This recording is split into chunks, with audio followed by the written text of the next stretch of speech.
Welcome to our special discourse and discussion of Xi Jinping and China's Campaign for Wealth and Power by Dr. Loren Crabtree. The Global Village Museum is delighted to present such a distinguished speaker and educator. Loren Crabtree is a specialist in 20th century Chinese history with particular attention to Sino-American relations. A native of North Dakota, he earned his BA, MA, and PhD in History and Asian Studies at the University of Minnesota. During his academic career, he taught more than 20 distinct courses and authored some 100 papers, articles, and books. His research included a year in Taiwan, along with trips to Hong Kong, China, and India. Dr. Crabtree spent 34 years at Colorado State University, serving as professor of history, dean of the College of Liberal Arts, and provost / vice president for academic affairs, retiring as Emeritus Provost. He is also an Emeritus Distinguished Professor of History at the University of Tennessee. Just recently, Dr. Crabtree concluded 2.5 years as President and CEO of the Institute for Shipboard Education, also known as Semester at Sea, which is now located at Colorado State University. Please enjoy this very special program brought to you by the Global Village Museum of Arts and Cultures. Thank you, Bridget.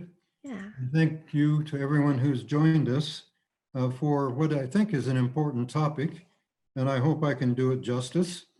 There are so many things to say about China, and I've tried to focus this presentation on just a few questions, and Bridget and I have agreed that we should have some discussion. And looking at the nature of this group, I don't see how we avoid that. So please, if you have ideas and questions, Bridget will stop me every now and we'll see if we can deal with some of the chats that you put forward. I put up a couple of maps of China to start with, knowing that you know where China is and all such things. But these are important because I'll be talking about some of these things as we go along. So I'm going to just put the pointer on here. There we are. So the first thing I'd like to note is the enormous size of China. It's about the size of the United States, give or take a few thousand miles. It is, of course, in East Asia, and so not the Far East, but East Asia. And it is bounded by the several oceans. And it has 14 different countries on its perimeter.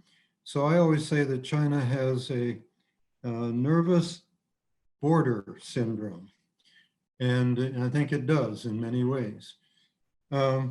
Just some highlights here. China, the Chinese know themselves as the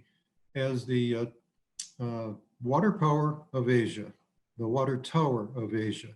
This, of course, is Tibet, and all of these major rivers originate in Tibet. There, in fact, are 7 rivers, including the Indus, that originate in Tibet. So China now controls all these waterways, and they're building dams busily all over the place on the Irrawaddy, especially in Myanmar, on the Salween, and then upriver. And the dams are creating some distress for the Southeast Asian countries. So I wanted to highlight China's control of water. At the same time, I'm going to tell you that China is very short of water. Their individuals have about 1/10 of the water ration per day that we have as Americans. So it's very short of water supplies indeed. We'll be talking a lot about Shenzhen here at the bottom, which is, of course, the first of the special economic zones in China. We'll be looking up at Shanghai, which I've been working on lately, and it is just fascinating what's going on in Shanghai. The Tianjin-Beijing nexus is an important one. The Chinese are trying to draw Tianjin into Beijing as a suburb using high-speed rail at 250 miles an hour. So interesting. Over here we have the Yellow Sea, so named because of the loess that blows out of Central Asia, comes down the Yellow River and turns the Yellow Sea yellow from time to time, filled with loess soil. Over here, the East China Sea, Japan's lurking on the other side. The Taiwan Straits, we want to talk some about Taiwan today. And South China Sea is a hotbed of contention between the United States and China, but also between all of these Southeast Asian countries and China. So in a nutshell, there's much more to say, but that's China. Now, if I can advance this, success. This a different China slide, because I wanted to highlight Japan, and I wanted to highlight the islands up here from Japan and the Ryukyus down here. These are the Kuriles. We have the same seas, except here the Sea of Japan appears. The Ryukyus are important. Here you have, right off the northeast coast of Taiwan, you have the Diaoyu, or islands, which is what the Chinese call them. And down here we have the offshore islands, which are within artillery range of China. In 1958, they had a battle over it. And then we have Hong Kong. You know what's happening in Hong Kong now, much to my dismay, but predictable, I suppose. So that is just a quick thumbnail sketch of China. We'll be looking back at some other maps as we go through. So you know that if you had the materials in advance, you know that I posed a series of 5 questions. You still with me? They can't say anything. Oh, that's right. Monica tells me you're all muted. I forgot that. So we're going to begin with the question that I posed. It's a long view, because the Chinese take the long view of their history, and we want to talk about that. The question is, are the US and China on a collision course? And my answer is a quick one. It seems so. And it seems so for a good long period. China has been particularly aggressive, however, since Xi Jinping took over in 2012, 2013. And so, whereas we thought maybe there was a possibility that China would be moving toward some measure of democracy, or at least some measure of moderation, it seems now highly unlikely under Xi Jinping. He is a man who has established a cult of personality. He has gathered together enormous power in his hands. We'll be talking about that in a moment. Meanwhile, the US, while still very powerful economically and certainly militarily, is no longer unchecked in Asia. I should say that China is checking the United States throughout Asia, and it is a very severe challenge. So scholars for the last 25 years, and pundits and others, have been looking at the whole notion of rise and fall of empires. And that goes back to 1998 with a book simply called The Rise and Fall of the Great Empires. But that was focused on Europe for the most part. More lately now, the rise and fall scenarios have been focused on China and the US. So we have a book by Graham Allison, who teaches at Harvard, and a critique of him by Arthur Waldron. But what Allison is saying is that there's a Thucydides, can't say it, Thucydides trap, looking back at the Peloponnesian War and claiming that over the vast period of time since then, there have been 18 instances of a rising power, which was attacking the prominent power. And in 14 of those 18 instances, there was war. So he applies that scheme to the US and China and contends that there is a war coming. Arthur Waldron, who teaches at Pennsylvania, is a China historian, a longtime friend of mine, says baloney. There is no such thing as a Thucydides trap. And he makes fun of Graham's use of the 18 different instances. And he claims that Graham doesn't know much about Chinese history. Well, that's another case. Then there's Mark Twain. And Mark Twain back in the 1890s is reputed to have said, history doesn't repeat itself, but it sure does rhyme. So the question is there repeating of history now, or is there rhyming of history? Well, that's the big question. That's the long view. Are the US and China engaged on a collision course, and can they be derailed from it? Can they be derailed? couple more comments. Militarily, the US is by far the largest power in the world now. China's coming up. China's economy is going very, very rapidly. They will probably, I think they are the largest in PPP right now, and probably will be the largest in gross national product by 2029. So there is a definite rise of China, and the US has to cope with it, if it can. Let's look at the second question. Is China's transformation unprecedented in world history? And the short answer is yes. I'm not going to try to defend that. Is it sustainable? Does it have staying power? And I would argue that it probably does. Of course, back in 1980, it seemed that Japan was going to overtake us. And I gave a lecture on Semester at Sea, rather witlessly, based on Ezra Vogel's book, Japan is Number One. And I claimed that it was, and that we need to learn from Japan. In a few short years, that didn't happen. So I think it's fair to say that China indeed has been transformed through dint of their efforts and through the goodwill of the United States. And that good change began to occur in 1978, well, actually 1976. Mao and Zhou Enlai died then. There was a nasty struggle for succession. Jiang Qing, Mao's wife, sought to become the next ruler. Didn't happen that way. In 1978, Deng Xiaoping took over. He initiated what is sometimes called the era of reform. That era runs from 1978 to 2012. Deng Xiaoping recognized that the tyranny of Mao and his economic policies and social policies had been destructive for China.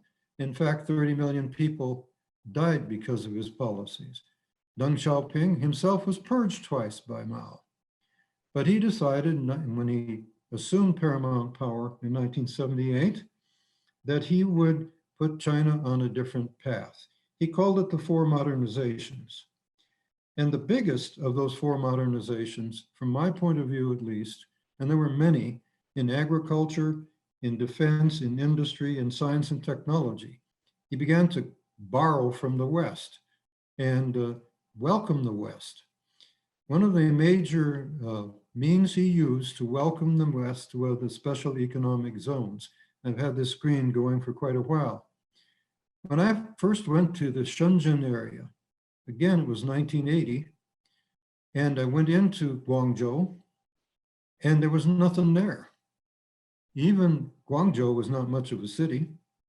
And I remember so clearly taking a photograph of a Chinese peasant lying on his produce in the back of a cart being pulled by a horse.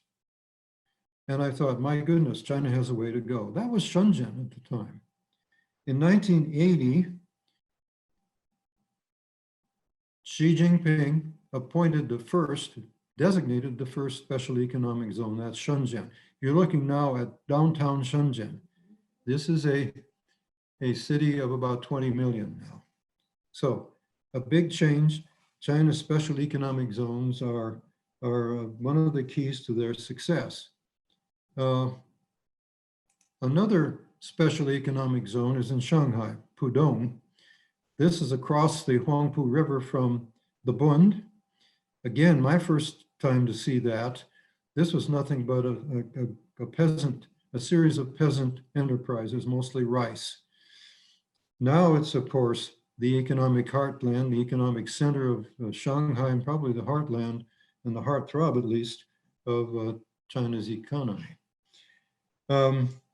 So Shenzhen, Pudong, there are now 19 of these special economic zones scattered throughout China, and they are the engines of modernization. Now, there was an attempt at a fifth modernization. China's students were engaging in it. They were looking at the opportunity of China becoming democratic. And they put a lot of pressure on the regime. And indeed, Zhao Ziyang, who was the head of the regime, responded pretty positively to it. However, Deng Xiaoping did not. And so we have the Tiananmen incident in June 4th, 1989, the Chinese put 250,000 troops into Beijing, and they assaulted the students who had been involved in lots of demonstrations for the past 2 decades, not decades, but the past 2 weeks. And the result was that the troops killed 800 students or even more. We don't know for sure. That brought the first part of the age of reform to a conclusion, but it didn't stop it, because quickly some really capable people entered into the government. They displaced Deng Xiaoping, and over the next several years, they engaged again in reform. The leaders were Jiang Zemin, Hu Jintao, and Wen Jiabao, and then finally some others as well. And so for the next good time, from about 1992 until 2012, the reforms went on. And I'm going to skip through this quickly because already I'm going too long, I'm afraid. There were lots of ingredients to the reform. One of the most important occurred in December of 2001. Bill Clinton had been working with the Chinese, and the Chinese had been lobbying for 15 years for membership in the World Trade Organization. This slide depicts all the countries in the world that are aligned with the World Trade Organization, the WTO. And it is, of course, one of the world's most important trade organizations. Everybody who is anybody belongs to it. Well, the Chinese were admitted, finally, with Bill Clinton's assistance in December of 2001. The WTO put some screws on China to clean up its act in terms of its economy. Now, there are lots of regulations and rules that any member of the WTO must fulfill or they will be sanctioned. And so for the next 4 to 6 years, China worked assiduously to meet the demands of the World Trade Organization, and they cleaned up their act quite a bit. And they were doing very, very well. This was Hu Jintao and Wen Jiabao who were doing that. But then about 2006 to 2008, they ran into some headwinds. Simultaneously, the WTO itself lost some energy and momentum as they began to disagree over things like farm subsidies and import taxes. Beginning in 2006, there was pushback in China itself against the reforms of the economy, which was called the socialist economy, or sometimes market economy. As a result of that, by 2008, there was a good amount of pushback. Then you have the world economic financial crisis in 2008. That caused China to lose quite a bit of momentum, but they responded immediately and much faster than the West did and came out of it quickly. So China's economic growth did not suffer very much, and they continued to grow at about 9 to 10% a year throughout those years. Let me talk about 3 things that happened in this period. This is about 2002 to 2012. First of all, and I'll put another slide up. You remember the 2008 Olympics, I think. If you saw the inaugural ceremony and all of the splendor that the Chinese displayed, you saw Chinese culture ranging from Taoism to Beijing opera to all of the fancy military that paraded there. This was a display indeed of Beijing's arrival on the world scene. It was a splendid event, and it remarked by everybody that China had arrived. In 2010, there was a World Expo in Shanghai, yet another illustration of China's arrival. More important, perhaps, China in this period we're talking about, the reform period, engaged in an enormous expansion of universities. By 2017, there were nearly 3,000 new universities and colleges that had been established in this reform era. By that time, there were 20 million students enrolled. The Chinese universities were producing more patents than any other universities in any other country in the world, including the United States. They were coming like gangbusters. They had developed top 100, into which they poured enormous resources.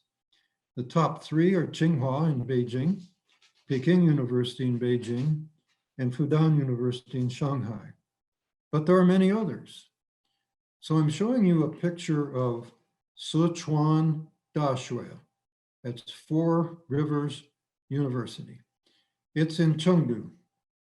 It now enrolls 100,000 students in 4 different campuses. This is the entry to the main campus, which is dwarfed a little bit by its other campuses. This is Sichuan University's new campus. It took 2 years to construct this. All these buildings, and then some behind me in this picture, were constructed in 2 years' time. We toured that university, and it was utterly amazing how good the construction was, and what the enormous capability of that university is. That's in Sichuan, in Chengdu.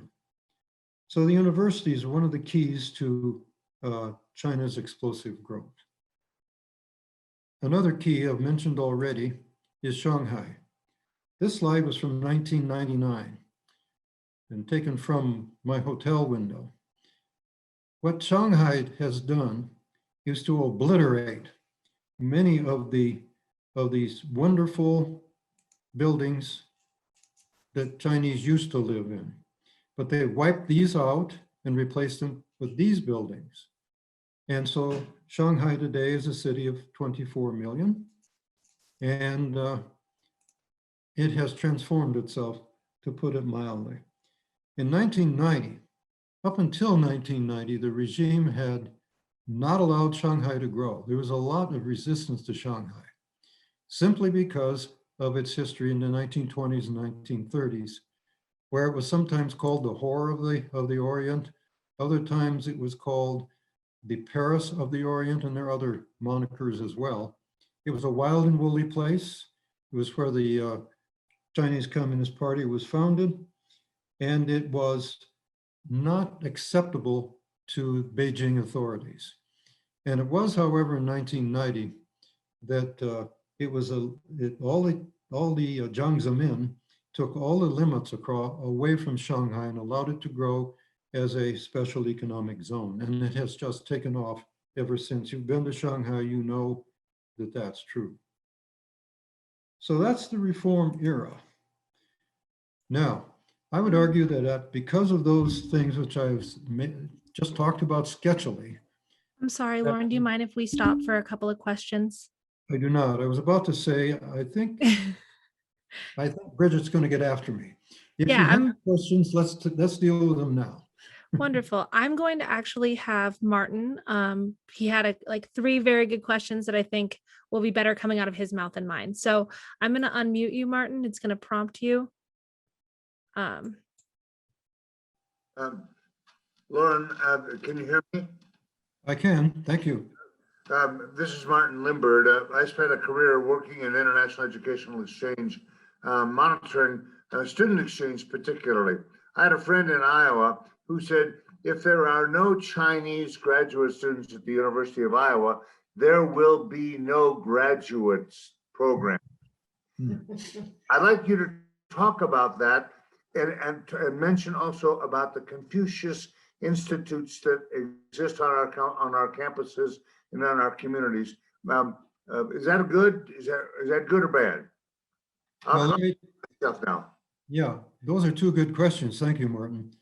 All universities in the United States have prospered because of the coming of Chinese students to them. Not just Chinese students, but students from all over the world for graduate work and sometimes for undergraduate work.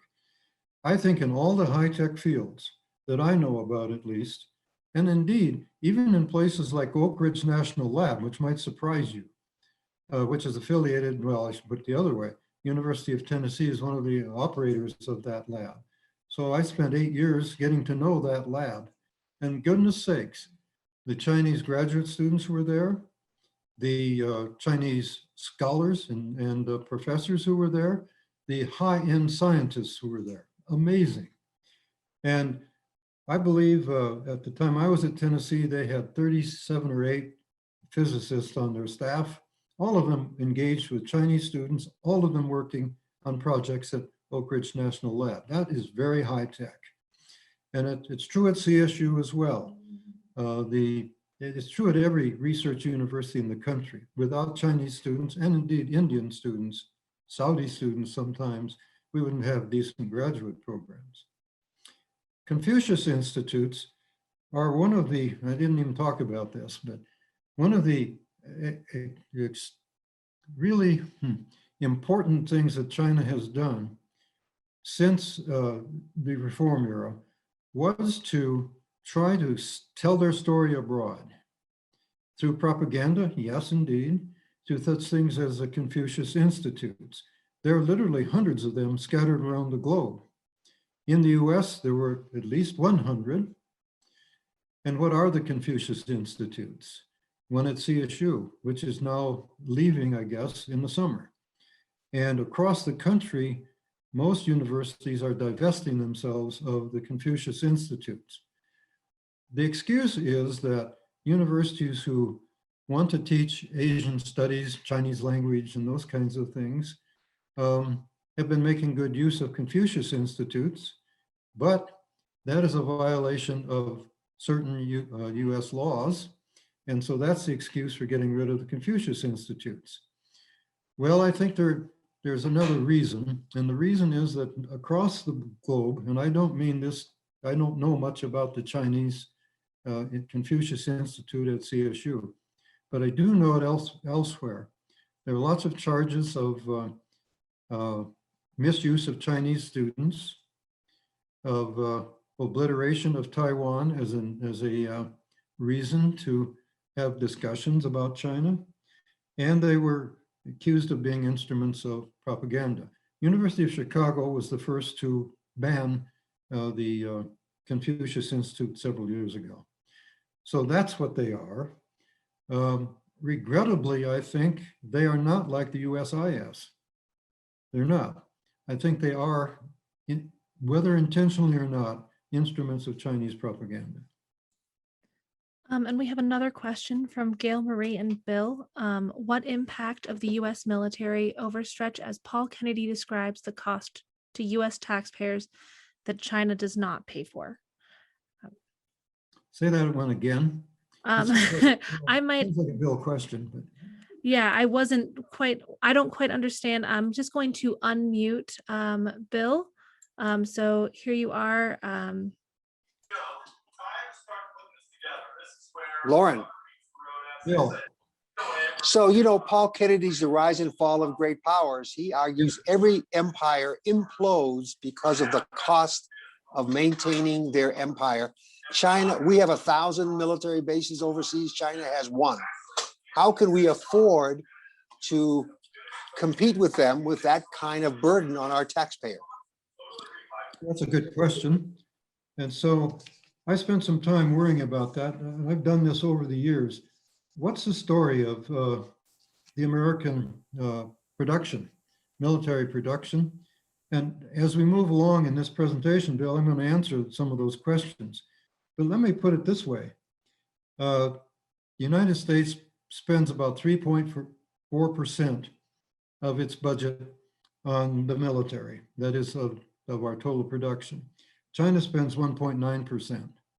Our number is about 934 billion that we're spending. Now that's bigger than some people say, but I include in those expenditures not just the base defense budget, but also things like the VA, which is 105 billion a year, Homeland Security, which is 50 billion, and the Department of Energy, which is nuclear, and that's 20 billion. There are lots of other things.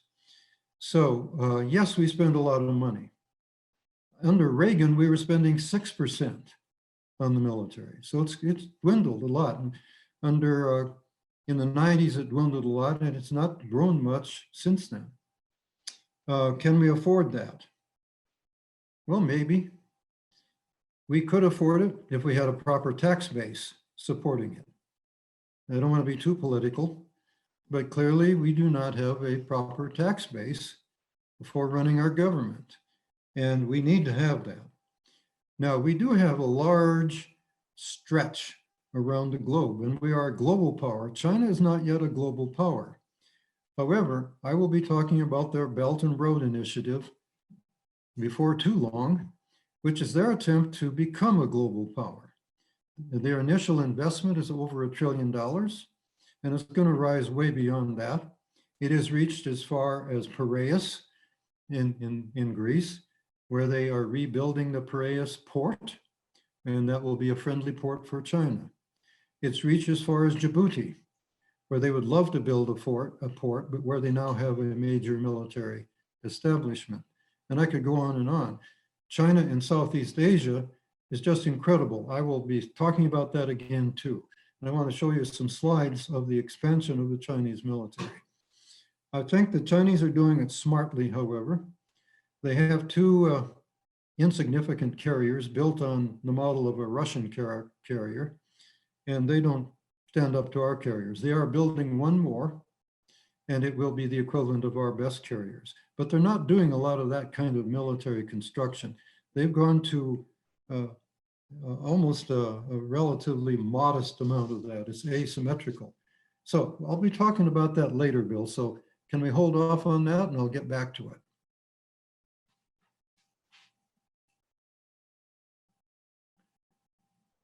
Bridget? We remuted everybody. I'm so sorry. So Okay. you're good to go. I'm good to go. Okay. Let me get on with it then. This is smiling Xi Jinping, a cartoon, but notice that his finger is on his head, and it's he's brainy. And then, of course, there is the male fist, the heavy male fist. Xi Jinping, who is he? And why do we worry about him? What is his China dream? What does he have in mind? Why is he known as Big Uncle Xi to the people in China? Let me say, first of all, he's a strong man.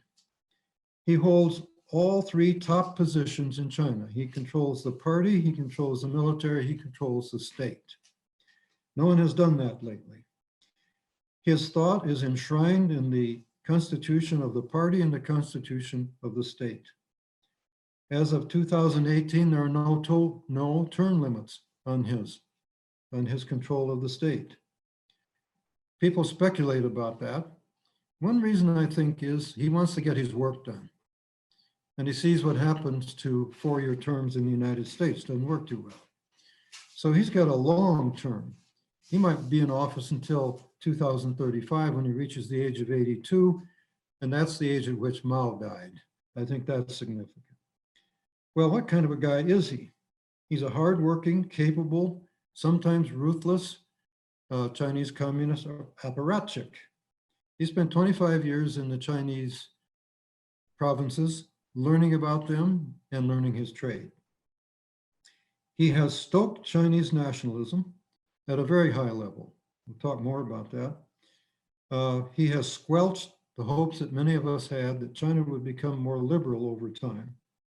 He's married to the folk singer Peng Li Yuan, who's more popular than he is and more famous than he is. She has her own career. They have one child, a daughter, who under a pseudonym studied at Harvard, earning a degree in psychology and English. They are a power family and a power couple if there ever was one. He's a mover and shaker. He also loves American culture. He is particularly fond of movies like Saving Private Ryan. I'm told that he has watched the entire HBO TV series Game of Thrones. Well, I have not.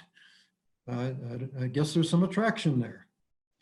He does lots of outdoor activities such as mountain climbing, walking, playing volleyball, swimming. He's a vigorous man. So that's Xi Jinping. Now, what on earth is he doing? And why is he doing it? So I want to talk about his key programs and policies. And again, I'll try to be as brief as possible. And maybe it'll spark a question or two. I hope it will. Xi Jinping's goal, overall goal, is the rejuvenation of China. He likes that word, rejuvenation. He harkens back to China's history. He harkens to he resonates to the primacy of the party. He remembers the way China was prior to 1912. He remembers that the Chinese knew themselves as Tianxia, all under heaven. Chinese had a three-tiered universe. Heaven is on top. That's not the Christian heaven. It's their version of all power. Tianxia, in the middle is Zhonghua, the middle kingdom. That's China. And at the bottom is the rest of us. And the role of China is to be the middle kingdom and to mediate the will of heaven to the rest of the world. So in terms of economic exchange and trade, as John King Fairbank has put it, China practiced the suzerain tributary system. By that system, you could not come to China unless you were invited to trade. And then if you were a high-ranking plenipotentiary, you had to go to Beijing, perform the koto, kneel, touch your head to the ground 9 times, and they might let you trade. That was the way China was structured until about 1839, when the first Opium War was fought. So Xi Jinping thinks what he'd like to do is have it that way again. China should be on the top. They should be at the top of the global hierarchy. And he expects him to be there by 2049. That's a grandiose claim. It's a grandiose goal, and I think he might reach it. Xi believes in the primacy of the party, that all of this has to be under the control of the Chinese Communist Party. And China today is a party state in every sense of the word. So that is his goal. He talks about certain anniversaries. He knows some history. So this is 2018, when he was named, when he no longer had to have term limits. This is the Great Hall of the People, where the thousands of members of the party gather annually. I'm going to leave that up and talk about 4 of his strategies. He wants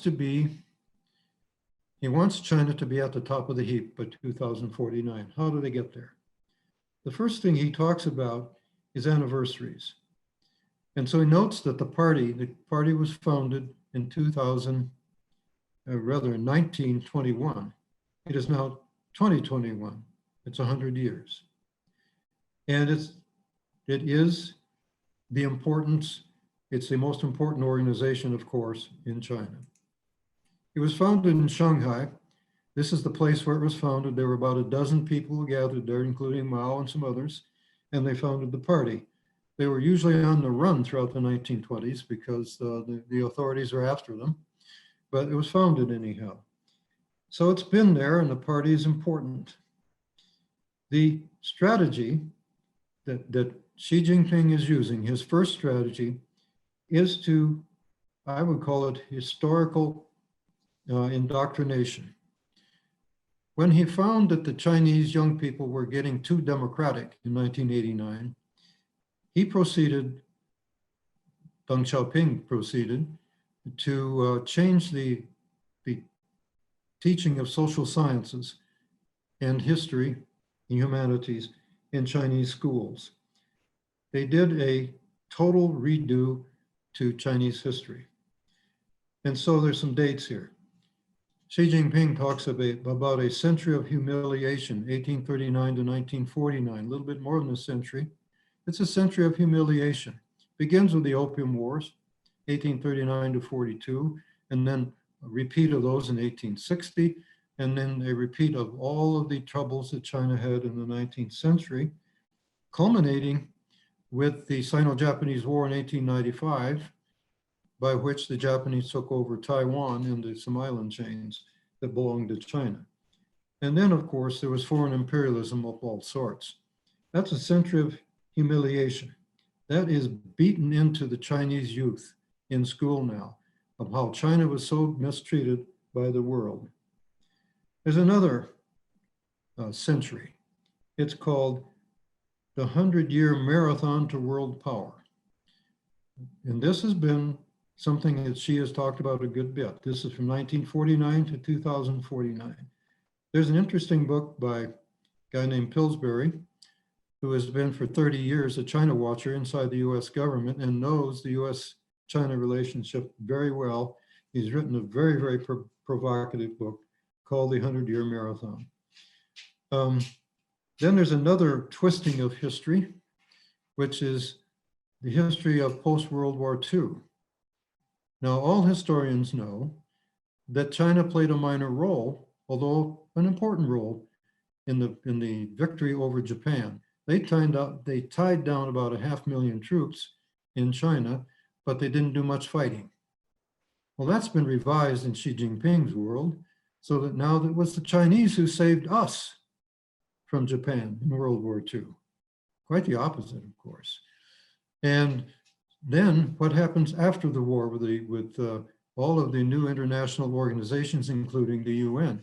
Well, Xi Jinping is quick to tell us that the first signatory on establishing the UN was the Chinese. He doesn't say, however, that it was a member of Chiang Kai-shek's group, the Kuomintang, who signed it. Nonetheless, China took a lead, they want to say, in the revision of the world after World War II into all the ways that it is now. So China plays a significant historical role here, even though you could argue from the Western point of view that it's not true. But that's what's been drilled into the Chinese youths ever since 1989. And it's propaganda and it's historical indoctrination. And it's darned important. Second strategy is the Belt and Road Initiative. For some reason, the US government calls it OBOR, one belt, one road. But the Chinese use just the words Belt and Road Initiative, BRI. That is an incredibly important initiative. This is a slide of it. This was begun in 2013. This is Xi Jinping's baby. This is the way he hopes he'll be able to bring wealth and power to China through trade. But more than that, through the expansion of the Chinese military. So there is the Silk Road, the Overland Silk Road. Here he calls it the New Eurasian Land Bridge. Here's the China-Mongolia-Russia corridor. Here you have this corridor reaching into Central Asia. My goodness, this is quite, and he's building roads all over central China and into the Xinjiang so that there'll be easy ways across here. So that's the belt. Then you have the road, they call it the Silk Road on the sea. And here it comes out of South China, goes through Southeast Asia, up here, across South India, over here to Africa, and then all the way up to the Mediterranean. What this slide does not show is that it's jumped across the Atlantic and it's in Central and South America. There are 19 countries where the Belt and Road Initiative is operating right now in Central and Latin America, South America. Belt and Road Initiative, it's gigantic. And it is $1 trillion. It is especially active in Asia and in Southeast Asia. So the next slide shows that. If I can bring it up. This is Southeast Asia, obviously. It shows the Maritime Silk Road. How important is Southeast Asia? Well, we fought a war there, so we must have thought it was important. But since then, lots has happened. I can't go into all of it. But all these countries in green on this map are members of ASEAN. That's a 10-nation League of Nations, if you will. All told, these countries in green are 700 million people. If they were one nation, they would be the 4th largest economy in the world, only exceeded by the United States, Japan, and China. It's a very important part of the world for the Chinese. So this is the heaviest investment that the Chinese are doing. And you can see on the side of the slide, the various infrastructure things they're doing and the way they're handling all of that. For instance, they're building a railroad from Kunming here in Southwest China all the way through Laos. Laos is one of their client states. Through Thailand, which is not a client state, over here through this part, right on down to Singapore, through Malaysia. Malaysia is not a client state either. So the Chinese are putting a railway right through there. Chinese are building a railway here from this port city, which they are building, by the way, in Burma, Myanmar. Oops, didn't mean to do that. I will go back. And it's going up here and it will connect with Kunming. They're also on these rivers building dams here, which is giving lots of trouble to the Mekong, downstream Mekong people, because they're taking water away from the Mekong and they desperately need the Mekong for rice, wet rice agriculture. So this is not just for the benefit of these people that they're making these investments in dams and all that. It is for the benefit of Southwest China, because increasingly China is developing the Southwest. Kunming is a humming city these days. What else should I say? Note that Taiwan is inside the link here. It's inside the Silk Road. So is Manila, the Philippines. We'll be talking some more about China's sense of who should control the South China Sea. This is the Strait of Malacca right here. Most of the oil coming into China from the Middle East comes through here, through the Straits of Malacca, up through the South China Sea into the various ports in China. That's probably about 70% of China's oil reserves coming, not reserves, but trade coming through there. Dr. Crabtree, Colleen Fulbright would like an explanation on what a client state is. A client state is one that any nation has so dominated economically and politically that they can dictate the internal policies of that state. We were pretty good at doing that in Central Asia for a while. We certainly did it to Panama after we built the Panama Canal. That was a client state of ours. We've tried to do that through our diplomacy in South America quite a bit, and certainly in Central Asia, Central America. So it is a state that's dominated by a third power, another power. Okay? Any other questions? Okay. Well, what I'm saying is the Maritime Silk Road is extraordinarily important to the Southeast Asians and to China. Now, the Southeast Asians, with the one exception of Laos, are not client states. They'd like it if Myanmar were, but it's not. And these others are not client states. Indeed, there's a lot of resistance to China from ASEAN, and we'll want to talk about that later. We'll go on. There's another strategy besides the Belt and Road, which is called Made in China 2025. Made in China 2025. This is a difficult one for me to explain. I'm not an economist. Bob Kling could help me.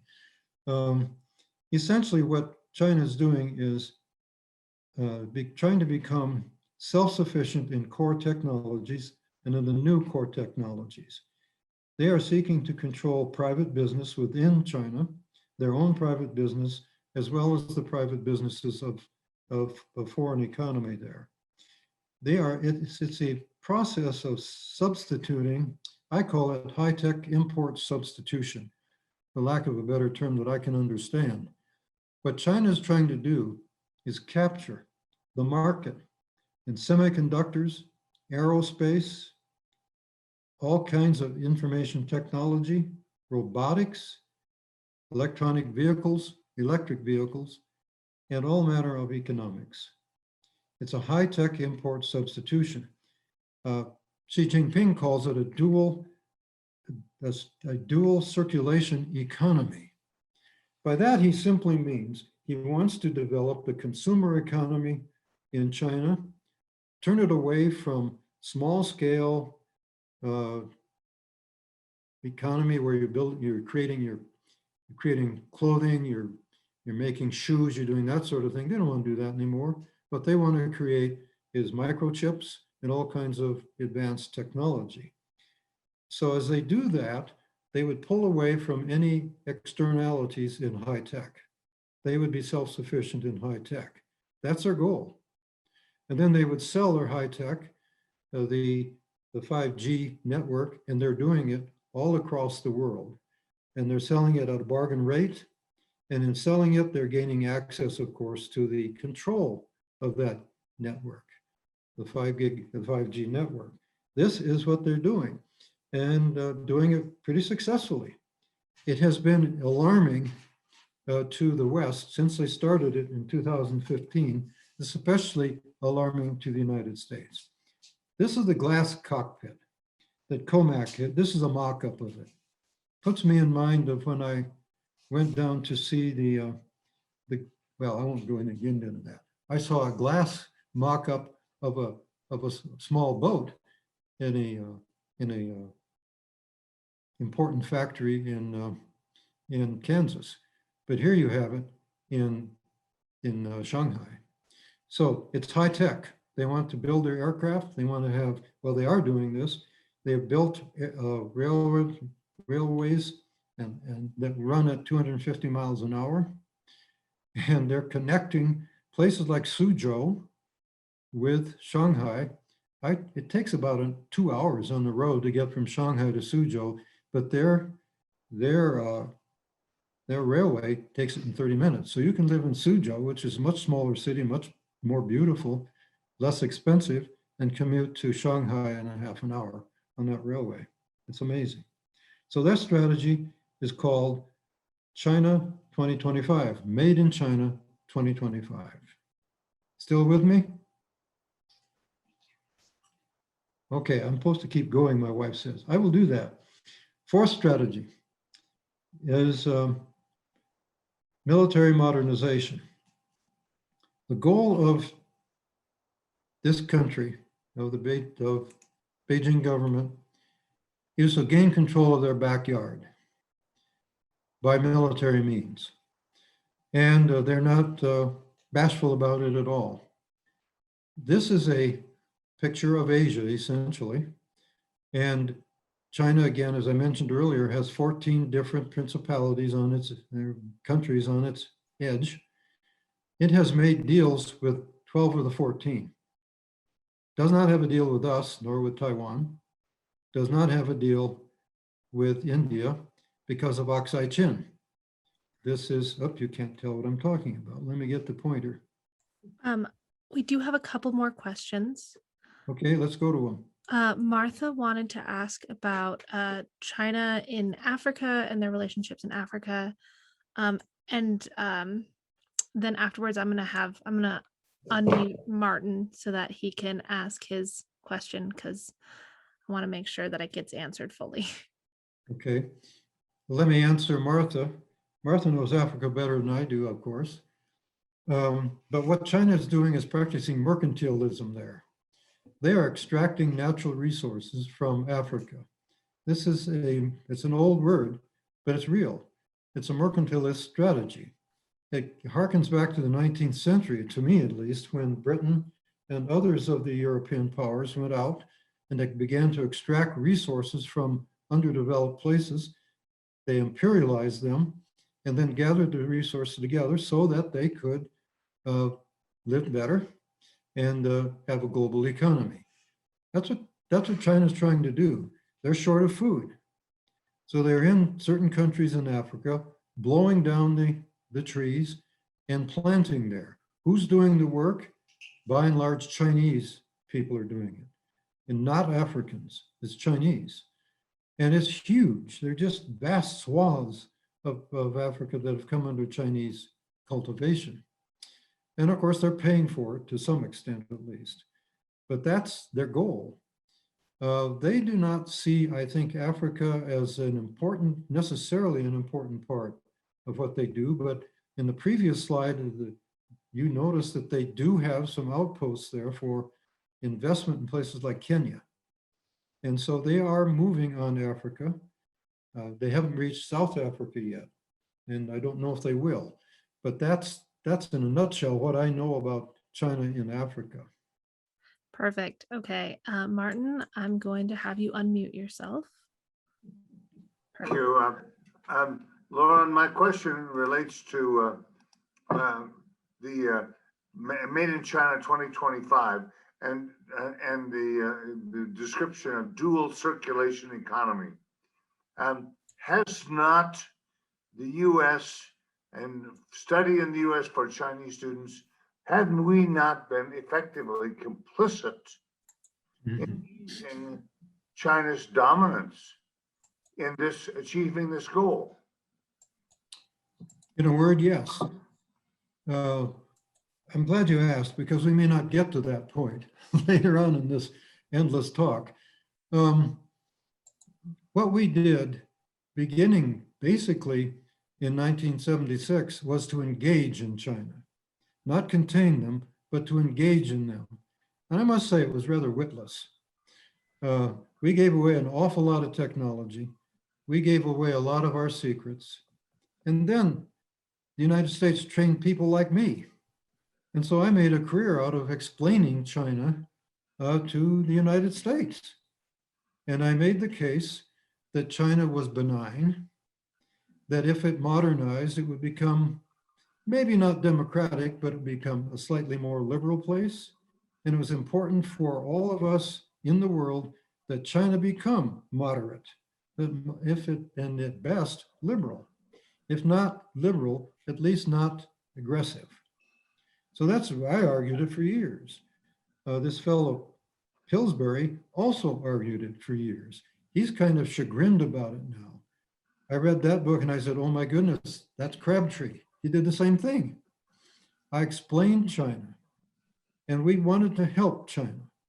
And my goodness, it was not the best thing from a power Machtpolitik point of view, as we now know, but we did it. And China was happy to have it. Along the way, I want to talk about, maybe I'll have a chance, about Xi Jinping, the way he sees us. He read us pretty well. And so did the earlier leaders. He saw us talking about China as a fragile flower who needed our help. We didn't think that China's hawks were very strong, that there were all kinds of doves there in the military, and they liked what we were doing. They thought that China wanted to be just like us, or we thought China wanted to be just like us. He said, good. We didn't contain them, gave them room to develop. That was good. Was China on the way to a more liberal future? We know now they were not. So we kind of pursued policies that would enhance China's economic growth and technological modernization. We were extraordinarily careless with our technology secrets. We gave them over, a lot of private agencies did, private industries, gave over their secrets so they could do joint ventures in China. It's kind of tragic in a way. Loren, I just want to say that you talk of the academics being complicit. Those of us that worked with foreign students, believing naively perhaps, that this was helping modernize and liberalize the rest of the world, we too have had a role to play in that naive assumption. Well, it was naive in retrospect. If you permit me just a moment of privilege here, I spent most of my life, between, arguing that China we needed to engage with China rather than to contain it. Then when I got into a position of some authority, I engaged in a whole lot of negotiations with China for American universities, first CSU and then University of Tennessee, and then semester at sea. And semester at sea has profited from that, I would maintain, by some real nice donations from the Tong family and so on. So I'm as guilty of it as anybody is. On the other hand, Martin, we did the best we could with what we knew. And we do have a couple of other questions. I might suggest that we carry on and do another question because I believe we're probably getting close to the end. Maybe we save those for the end just because. Well, let me just hurry on then, if I can. I'm talking as fast as I can, but anyway, we're about through with this portion. So let's look at question 4. Question 4 is the United States a declining power? That's a tough question for an American to ask. It's even tougher to answer. I think in truth, we're not declining so much as China is gaining. Now, where do we see this? We see China gaining in the backyard. China's gaining a lot of power in all of this area. The investments they're making throughout this area are incredible. They even took on India again, but nobody shot at one another there. They just beat up on one another with clubs and killed about 30 people on each side. But it wasn't a major conflict, but that's unresolved. So let me get off of this slide. We'll go to the next one. Where is the conflict that the United States is increasingly involved in its trying to maintain its position of power, which China does not want? This is the South China Sea. This is the 9-dash line, which is a Chinese claim that they have a right not just to their territorial waters, but to all of this, that this is their, as they say, their Caribbean. The 9-dash line was first enunciated by none other than Chiang Kai-shek in 1947, our ally in the Kuomintang as in the middle of their civil war. So what China is saying is you can't have that. And they want us not to sail through here with our 7th Fleet. And there's a lot of trade, American trade that comes through here. Just, I can't tell you the amount, but it's huge. China would wish we weren't doing that. This is on the slide, the United Nations Convention on the Law of the Sea. The United States is sailing our 7th Fleet right by the Paracels, right by the Spratlys, right up by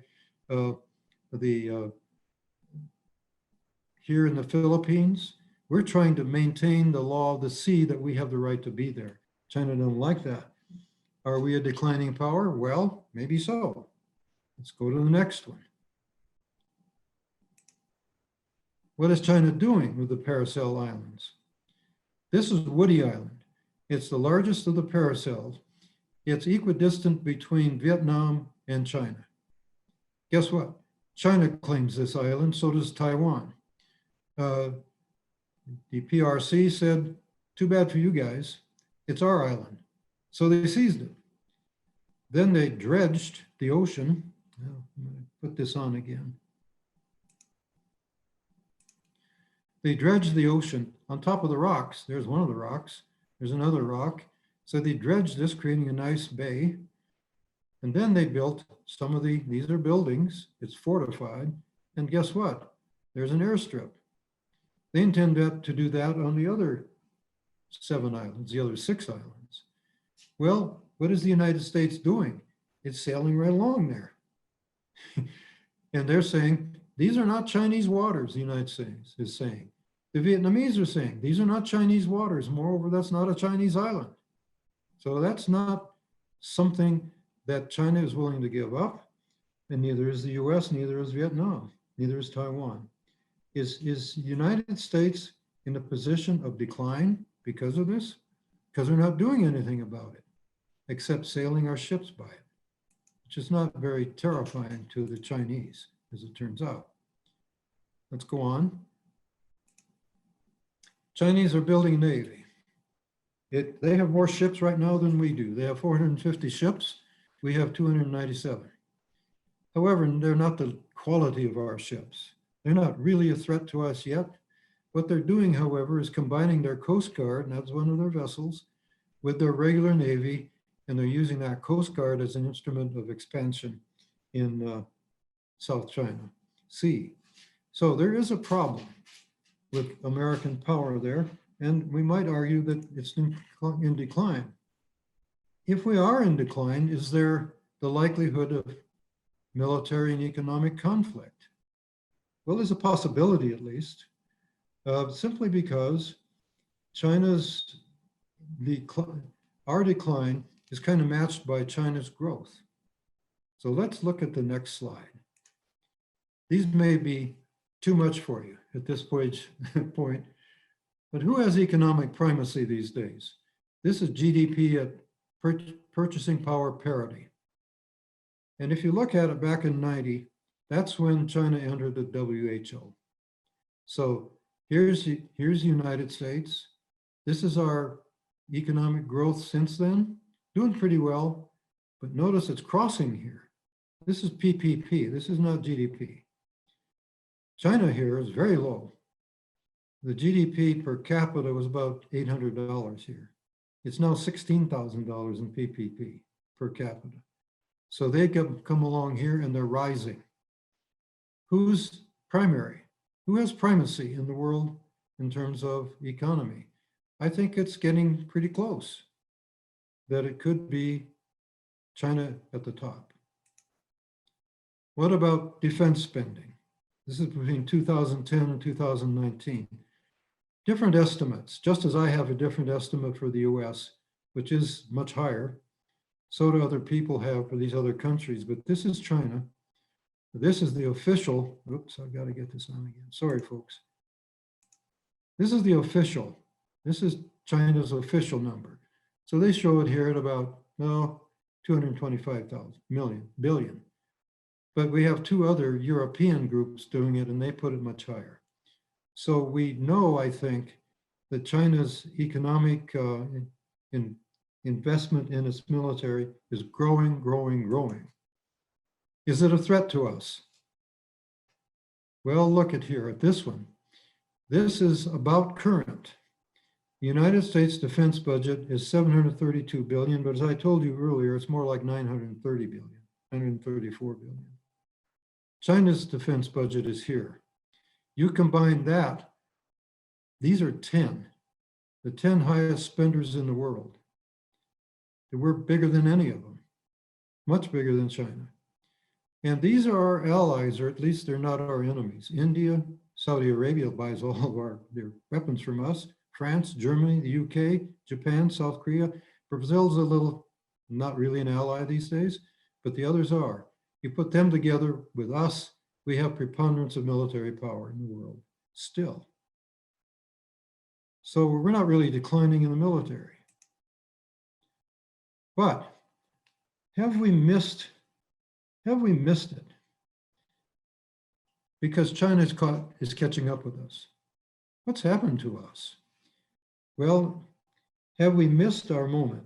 Because we had uncontested global power after 1990, when the Soviet Union collapsed. We were the only superpower. China was not. What did we do? In answer to Martin again, we persisted in helping China. The Chinese grinned because this was their strategy. And again, this is Pillsbury, his book, which I recommend for you, Michael Pillsbury book, it's on your reading list. The Chinese laughed at us because we played into their hands. This is Pillsbury's argument anyway. The Chinese have learned their lessons about how you take on a superior power from the Warring States period, which is about 475 to 200 BC. And so this slide is moving and it's kind of intentional. What Pillsbury argues and what the Chinese reveal is that they've been practicing a form of guerrilla warfare against us based upon what they learned from the earlier period here, the Warring States period. Just to make this clear, the Qin group becomes the Qin dynasty in 221, and the Qin dynasty yields in 202 to the Han dynasty, which lasted 400 years. This is the unification of China in that period of the warring states.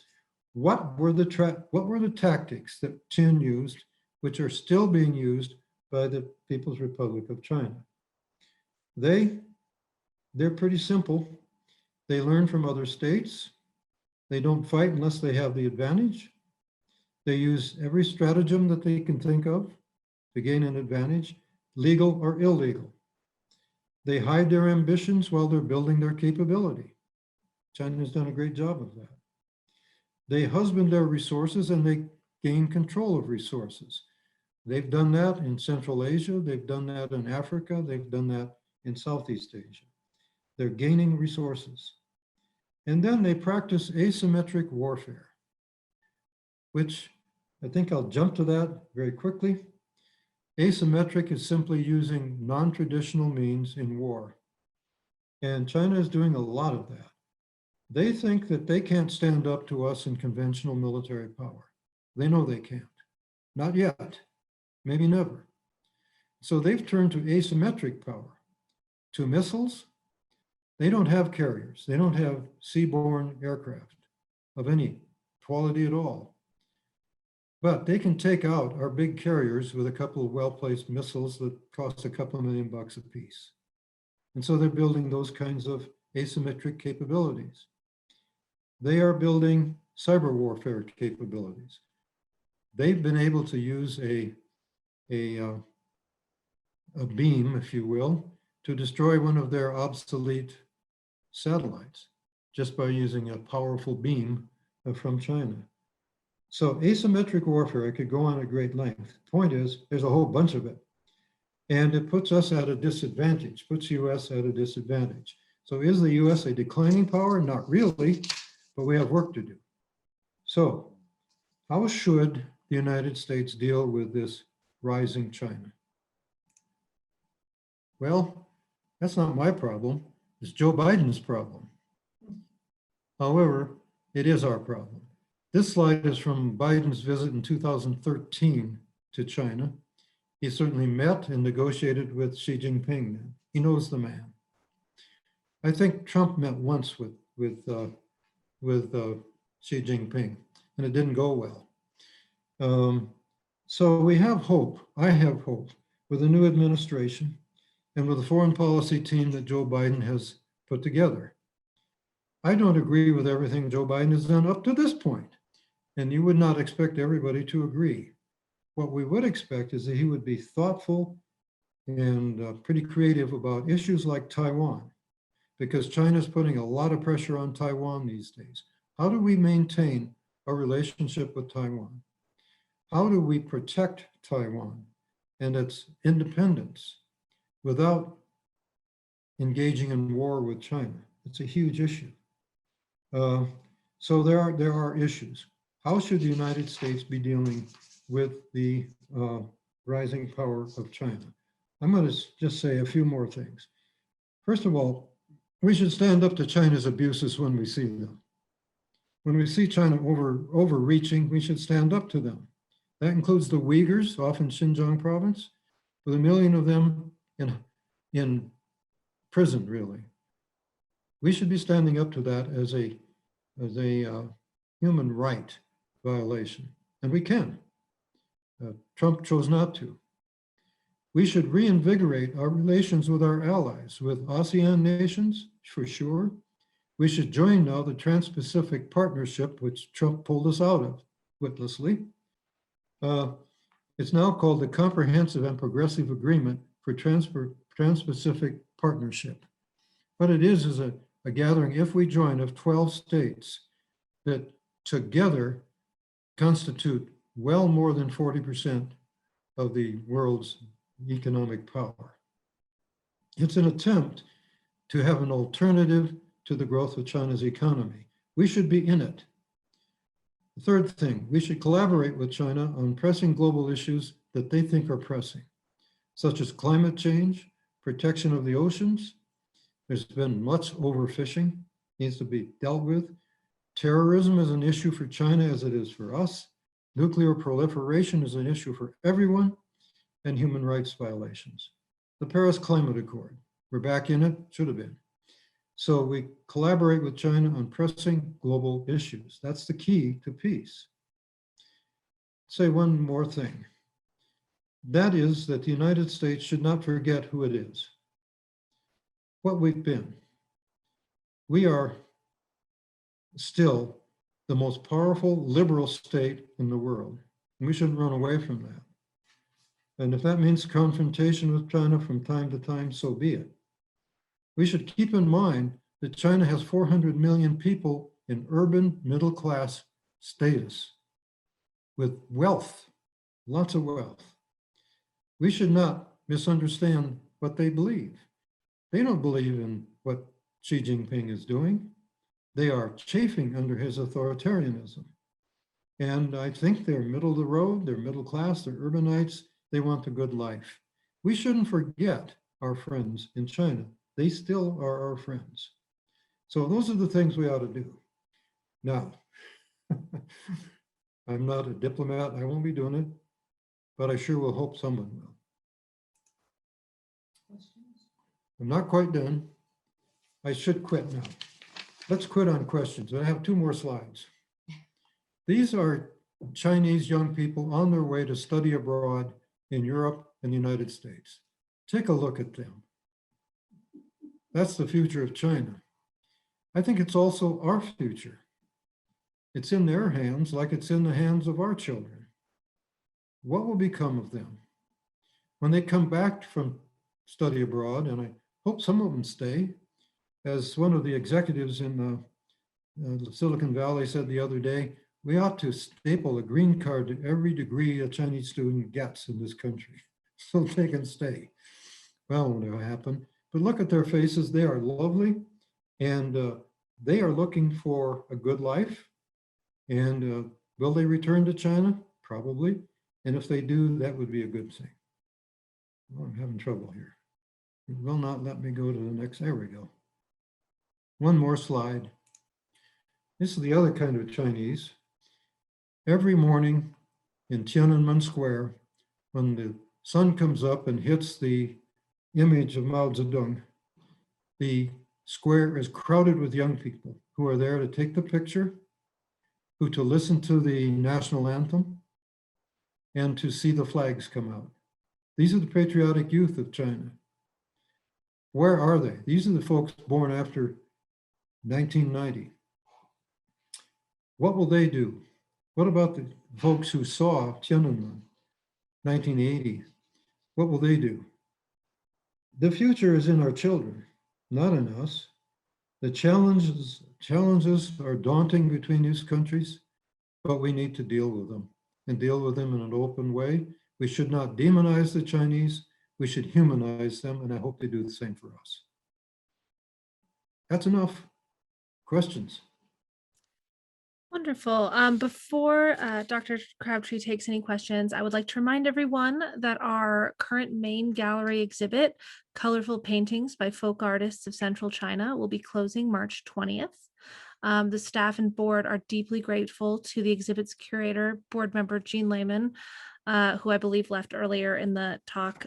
So she's not here to hear this, but she devoted a lot of time and energy and lots of hard work to this exhibit. So if you get the chance, please give us a call and schedule an appointment. My name is Bridget and I am the administrator here, and I can set appointments for anybody who hasn't seen it yet. For the questions, we've received quite a few since the last round, so I think I'll pick a handful. Pamela Denny asked, I believe you indicated that China was not yet a global power, but it seems like almost everything that I buy is made in China. Are they not a global economic power today? Well, they certainly have. They are a global economic power. Yes, they are. But their reach is not like our reach. If I go back to Bill's question about the military reach, they don't have anything like that. Their Navy does not patrol all of the oceans of the world, although they're beginning to reach out to it. So they're not a global power in the narrow militaristic sense. They sure are a global power economically, no question about that. Do they have the sway that the United States once had? Now, I'm afraid I'm being political, but I will be anyway. The United States was the creator of the world order after World War II. Go back to Bretton Woods, and we put lots of things in place. We have the IMF, we have the World Bank, we have all those good things. The United States is truly a global power.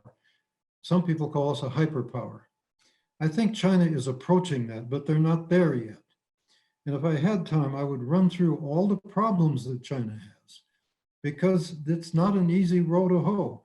They're a medium power in terms of economy and strength. And they've reached that critical turning point where they need to move up to become a truly global power. They're not yet there. Why do we buy things made in China? Because we stopped making them here. And our industries moved over there because they could make more money.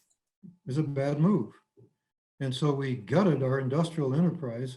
Apparently what Biden wants to do is to bring the economy back, bring industry back. I wish him well, but we'll pay more for the goods produced in the US. That's why we buy stuff produced in China. Say one more thing, China doesn't want to make that cheap stuff anymore. They want to build your iPhones. They want to sell you 5G. They don't want to do this cheap stuff. Wonderful. And then Bob Clean asked, I'm concerned about security issues and China's aspirations in space. Any perspective to offer? Yeah, security is a big thing. It's a surveillance state. There's no two ways about it. They surveil everybody. They track everybody. They make our tracking of people look like child's play. Again, a personal note.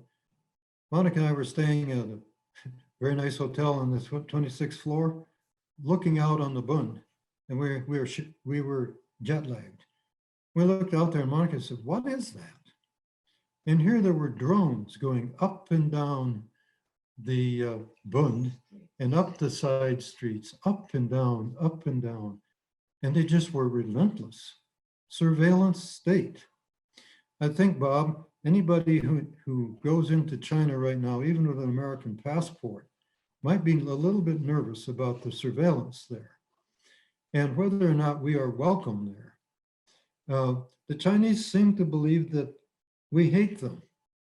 They've been sold that too. It's part of the humiliation history and all of that. We don't hate them, but someone has sold them a bill of goods that we do hate them. So there's some pent-up hostility there that we should be aware of. And then Martha had a question about depleting fisheries. Do you mind if I unmute you, Martha, and have you ask?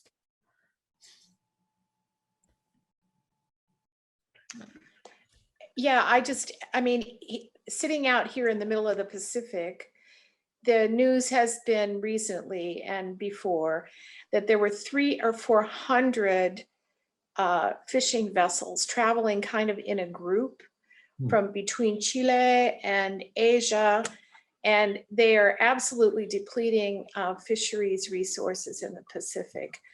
And my question is, do they have an environmental conscience? I mean, because clearly they depend on fisheries perhaps more than the US does. And do they have any sense of if they continue that, they'll run out? That's a tremendous question. Why it's not just the Chinese in the fisheries. Why do they open up a new power plant every week burning coal? Right. Yeah, that's awful. Yeah. There's all kinds of environmental degradation going on, no question about it. On the other hand, they speak a good line about environmentalism. They sure do. And they're part of the Paris Accords. Without their being there and we being there, there wouldn't have been the Accords. Are they serious about it? Well, they're trying to do alternative energy sources for sure. Water, for instance, with the Three Gorges Dam, probably something they shouldn't have done, by the way. There are too many problems with that dam. And it's not what they thought it was. they are building a huge connector, a ditch from the dam to Beijing, because Beijing is so short of water. Well, you know what happens to those ditches. There's so much of evaporation going on. It's not a very good move. Now, one of the things we haven't talked about is, and I don't think this is answering your question, Martha, but it relates to it. China's about topped out in population now. They're facing a demographic problem, rapidly aging population.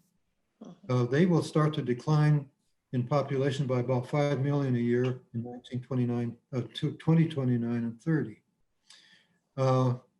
The other major problem China has in terms of demography is that they have 17 men for every woman. That's because of the one-child policy.